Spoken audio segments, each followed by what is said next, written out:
Are diagnosed with autism in their adulthood. The findings also indicated that 40% of South Africans living with autism is able to function in the workplace, as the disability presents itself differently in each individual. Corporates and businesses are being called to reconsider their approach to hiring people living with disabilities. Well, joining us in studio now is Vicky Lamb from Autism South Africa. Vicky, welcome. Good to have you here in studio. Goodness me, autism in adults. Talk to me about this growing trend. Well, it's quite a common sort of misconception that autism is specifically childhood, and I think that's what a lot of people think when you say the word autism, you think children straight away. Yeah. But it's a lifelong disability. So it does begin in childhood, but it continues right throughout the life. And with intervention, we can give coping mechanisms and coping strategies and try and help them live in our world as such. Yeah. It's not necessarily something that develops in adulthood. No. So it's something that, as we've always known, yes. It's been, in childhood, yes. you are diagnosed as being autistic, but it's having to live with it through the rest of your life. Yes. That's really what we're looking at now. Exactly. And I mean, people living with autism, can they live a pretty normal life? So yeah, as you mentioned, everybody on the spectrum is different, and that's why we call it a spectrum, because you get people who are pre-verbal, where they don't communicate using verbal language, and you get people who are very verbal and are able to communicate verbally, but they might struggle with non-verbal communication, so things like body language, facial expressions, that type of thing. So it depends where they kind of fall on the spectrum, but we're learning more and more from a lot of adults living on the spectrum who have got internet blogs and Facebook pages, and who are actually able to communicate, and they have ideas and opinions that are just incredible. Yeah. When parents sort of first discover that their child is autistic, what is it that they see in their child? Because I know as a parent, it's always something you're very, very vigilant about, and you're always looking for those differences to see, yes. is this possibly something that your child has? What should you look out for? There's quite a few signs, and if you look on Autism South Africa website, there is a list of the early warning signs, but one of the big things that often comes up from parents is their child didn't start talking, and at about the age of 2 they haven't seen language development as it should be. Yeah. All those little social communication things that we tend to take for granted, such as the first smile, those types of things are often also missing. Yeah. But again, it depends on where the child falls on the spectrum, so it could be different for every child. Treatment for autism. I mean, I know that you generally do go to special schools. Yeah. What other treatment is available? How does life sort of pan out? We typically like to see our parents go to a developmental pediatrician, which is not always ideal, but that is what we would like to see happen. And then get the diagnosis, and from there we can start putting intervention into place. That being said, we don't need the diagnosis in order to start helping, particularly in the home environment. So often we can start putting different things into place to try and help. And then it also depends on the child's sensory needs, because with autism we have a very different sensory perception. So things like lights and sounds are perceived very differently to the way we perceive them. Might be too bright, too loud, and that can cause a lot of problems. Yeah, yeah. So with that in mind, then we look at occupational therapy, we look at speech therapy, and then obviously the special education as well, within a special needs school where there is experience in autism. The older you get, does it become a lot more controlled when you move into adult life? Again, it depends on the individual, yeah. And it depends on coping strategies and mechanisms that have been put into place to help that individual. A lot of adults have said they are more in control of their autism as they get older, but it depends. It's not a... I mean, job opportunities and those that have autism and going into the workforce, what kind of opportunities are available? It's a range of things, and in America particularly, they've been really wonderful, where they're looking at different companies with different opportunities for people. So things like coding is a big thing, because autistic people have very high levels of pattern recognition, where they can identify when something's going wrong. So of course in coding, they're really great at that.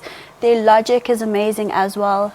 They're able to think very concretely which is also incredible. So there's different opportunities available and out there. Yeah, yeah. You know, it's one of those things where it is an incredible thing where you do need to know a lot more about autistic people and more about autism going in. Your organisation, what is it that you specifically do? We focus on sort of advocacy, lobbying for autistic individuals.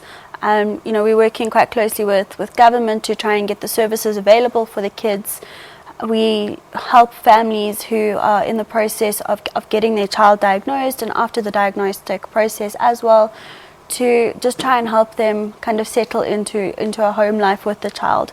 So we do a lot of that. We do a lot of training, and basically our big aim is to ensure that people who are affected by autism and people who are autistic themselves have the same type of life as anybody else. Yeah, and also, you know, and helping parents, because, you know, having an autistic child it comes with a lot of challenges. Yes, very much so. And I can imagine that's where you step in as well and help. Yeah, so we do have counselling services that we provide our parents as well to try and just get them through the very difficult times, because it is a challenge. It's a big challenge. Yeah. Life expectancy of people living with autism. You know, I know that I suppose you can live a full life, but there are, you know, there are some schools of thought that say it's not necessarily as long as one would. What are your findings? So it does seem to be a little bit lower than average. Reasons as to why is not sort of very clear. There could be numerous reasons, but it does at this point seem to be lower than our average life expectancy. Autism typically is not a medical condition that's going to kill you. You know, it's not a degenerative disease or anything like that. It's just almost a different condition of the brain, if we can put it that way. Here in South Africa, do you find that there is enough care for people with autism? No, not at the moment. What would you like to see happening?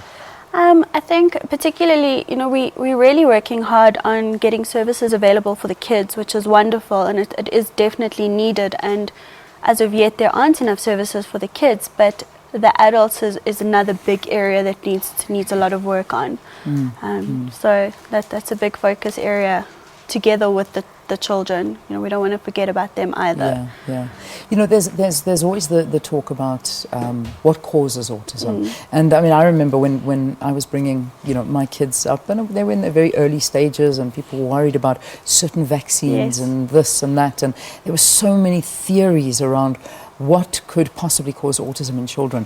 As it stands now, I mean, what are the major causes of autism? Again, it's still very uncertain and very unclear.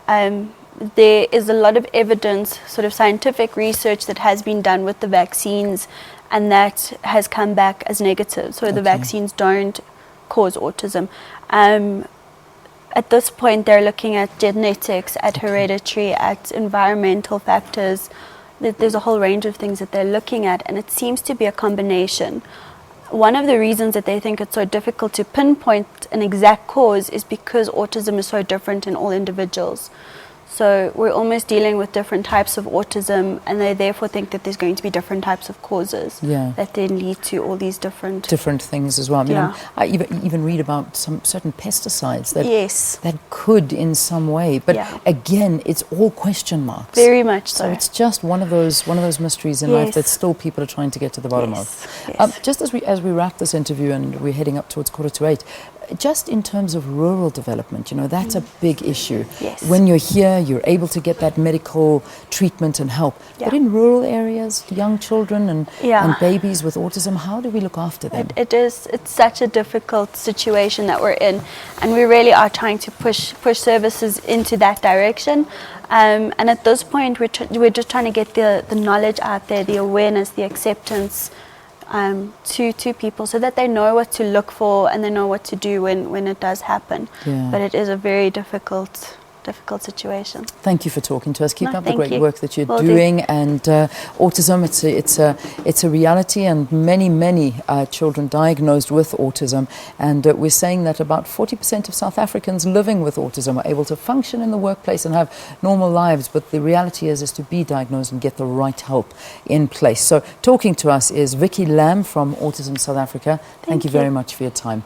Let's take a break. We'll see you after this. Do stay tuned.